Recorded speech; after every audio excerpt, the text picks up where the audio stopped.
Video viral ramai jadi perbincangan warganet. Video tersebut memperlihatkan tahu tengah disikat oleh seseorang menggunakan sabun deterjen.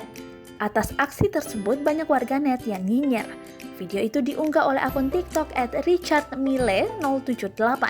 Dalam video itu, seorang lelaki memperlihatkan bagaimana cara mencuci potongan tahu dalam sebuah wadah. Tahu tersebut dipotong lalu ditaburi dengan deterjen. Tak sampai di situ, ia juga menyikat tahu menggunakan sikat gigi. Video menyikat tahu itu ia beri judul "Tips Sehat Sikat Dulu Tahu Sebelum Goreng".